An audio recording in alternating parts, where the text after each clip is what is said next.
Welcome students. वार्षिक परीक्षा 2024 में हिंदी अनिवार्य का पेपर आपका होने वाला है और वार्षिक परीक्षा 2022-23 का ये हिंदी का जालोर जिले का पेपर है। मैं आपको दिखाने वाला हूँ। इस पेपर में से बहुत सारे क्वेश्चन हूब टू हूब आपके एग्जाम में छपने वाले हैं, क्योंकि आज अंग्रेजी का जो पेपर हुआ था 5 मार्च को कई जिलों में, उसमें हूब टू हूब पिछली सालों के बहुत सारे पेपर्स में से सवाल आपके छपे थे। तो आप इसको ज़रूर पढ़ करके जाएं और इसकी पीडीएफ प्राप्त करने के लिए डिस्क्रिप्शन में दिए गए टेलीग्राम लिंक को ज्वाइन करें, वहां पर आपको इसकी पीडीएफ मिल जाएगी। तो चलिए मैं आपको यहाँ पर ये पूरा पेपर दिखा देता हूँ। इस तरह से एक पहला गद्यांश यहाँ पर आया, पुस्तकालय में सबसे बड़ा ज्ञान है ज्ञानवर्धी, तो इसके बारे में। और फिर आपको सवाल पूछा है यहाँ पर, पुस्तकालय की सबसे बड़ी उपयोगिता मनुष्य की राजनीति का परिचय देने में होती है, मनुष्य के लिए पुस्तकालय का योगदान क्या है, तो पढ़ने में रुचि उत्पन्न करना, कौन से छात्र अपना अधिकांश समय पुस्तकालय में बिताते हैं, तो जो क्या करते हैं भाई, समय का सदुपयोग करने वाले होते हैं वो ये काम करते हैं। पुस्तकालय शब्द पुस्तक आलय दो शब्दों के मेल से बना है। प्रयुक्त संधि का नाम बताना है, तो इसके अंदर दीर्घ स्वर संधि आपकी हो जाएगी। उपयुक्त गद्यांश का उपयुक्त शीर्षक क्या होगा, पुस्तकालय का महत्व होगा, ये आपका राइट आंसर हो जाएगा। यहाँ पर अवकाश के समय में हमारा सच्चा साथी कौन है, तो पुस्तकालय है, राइट आंसर है। पुस्तकालय हमारे में कौन सी रुचि उत्पन्न करता है, तो पढ़ने की रुचि उत्पन्न करता है। दुर्लभ शब्द का विपरीतार्थक क्या होगा, तो सुलभ होगा दुर्लभ का विपरीतार्थक। और विश्व में प्रकाशित विभिन्न विषयों की पुस्तकें कहाँ पर पाई जाती है, तो ये पुस्तकालय में ही पाई जाती है। पुस्तकालय का सबसे बड़ा लाभ क्या है, ज्ञान की वृद्धि होती है। तो इस तरह से 10 क्वेश्चन आपके आ जाएंगे।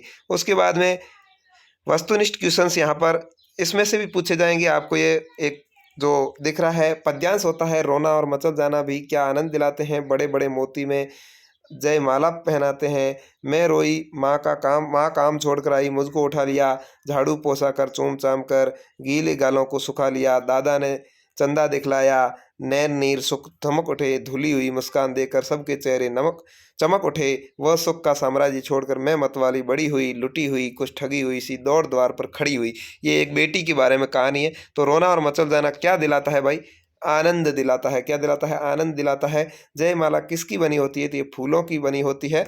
ठीक है, यहाँ पर क्या लिखा है, जयमाला देखिए आपको बड़े बड़े मोतियों से, अच्छा मोतियों की बनी होती है, ब आपका यहाँ पर राइट आंसर होगा, मोतियों की बनी होती है जयमाला। सबके चेहरे क्यों चमक उठे, मुस्कान देखकर, मुझे हंसता हुआ देखकर। और इस पद्यांश का शीर्षक क्या हो सकता है, तो इसका शीर्षक है बचपन, एक बच्ची का बचपन है। दादा ने कवित्री को क्या दिखलाया था, चंदा दिखलाया था भाई। रोना शब्द का विपरीतार्थक शब्द क्या है, रोना का उल्टा होता है हंसना। नैन शब्द का अर्थ क्या होता है, तो नैन का अर्थ होता है आँख। जल का पर्यायवाची शब्द आपको पूछा है, तो जल का पर्यायवाची हो जाएगा नीर। कवियत्री की रोने पर माँ क्या छोड़कर आई थी, काम धाम छोड़ करके आई थी। कवियत्री कौन सा साम्राज्य छोड़कर मतवाली बड़ी हुई, सुख का साम्राज्य या दुख का या आराम का, इनमें से कोई नहीं, सुख का, क्योंकि बचपन जैसा सुख कहीं भी नहीं है। तो ये 10-10 नंबर के 2 आपके पैराग्राफ आ जाएंगे। उसके बाद एक ही निम्नलिखित अति लघुतरात्मक प्रश्न है, ये आपकी किताब में से आते हैं।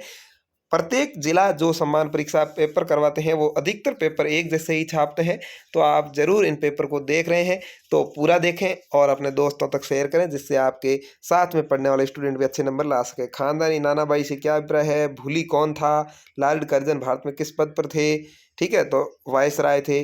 गलता लोहा नामक कहानी का नायक कौन है, दधिमती धृत का डीलियो में घृत किसका प्रतीक है, चंपा की किस बात को सुनकर कवि हंस देता है, शायर की जुबान सिलने का क्या आशय है, मेहनत की लूट से कवि का क्या तात्पर्य है, ये क्वेश्चन है। उसके बाद खंड ब में यहाँ देखिए निम्नलिखित लघुतरात्मक प्रश्नों के 40 शब्दों में उत्तर देने हैं, मतलब 4 लाइन में उत्तर देने हैं। 2-2 नंबर के क्वेश्चन आपके आएंगे। स्पीति के लोग जीवन यापन के लिए कठिनाई का सामना करते हैं। भारत के हर क्षेत्र के किसान नेहरू जी से एक जैसे सवाल क्यों करते थे। पत्नी को पैर की जूती मारने से समाज किस मनोदशा का परिचय मिलता है।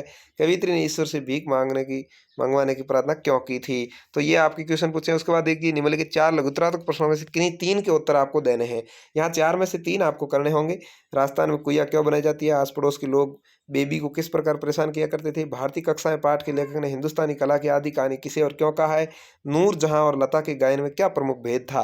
तो ये सवाल पूछे। उसके बाद खंड स में प्रेमचंद का लेखक परिचय अथवा शेखर जोशी का लेखक परिचय, दोनों में से किसी एक का 4 नंबर का। रजनी के चरित्र की कौन सी विशेषता आपको अच्छी लगी और क्यों, 5 नंबर का। या सिद्ध कीजिए जामुन का पेड़ कहानी में संवेदनहीनता को अभिव्यक्ति मिली है।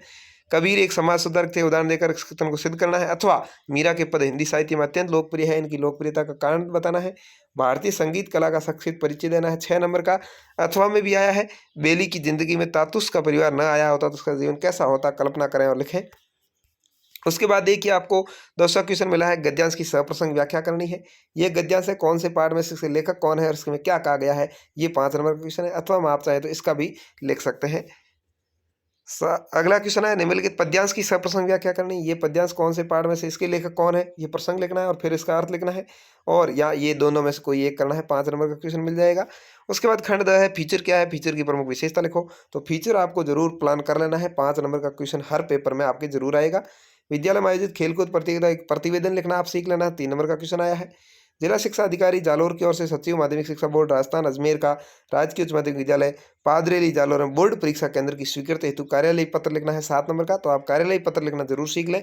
कक्षा 11 के अंदर ये कार्यालय पत्र हर बार आते हैं, ठीक है ना। कक्षा 11 का यहाँ पर अपन पेपर है वो हल कर रहे हैं।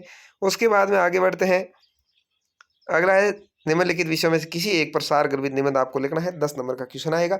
तो इस तरह से इंटरनेट सूचना ज्ञान का भंडार, निर्माण में नारी की भूमिका, दहेज और मेरे सपनों का भारत, तो कोई भी इसमें से आपके 15 क्वेश्चंस है, हूब टू हूब आपको 10 क्वेश्चंस है वो परीक्षा के अंदर जरूर मिल जाएंगे। तो वीडियो को आपने देखा, धन्यवाद। और टेलीग्राम से आप इसका PDF प्राप्त कर सकते हैं।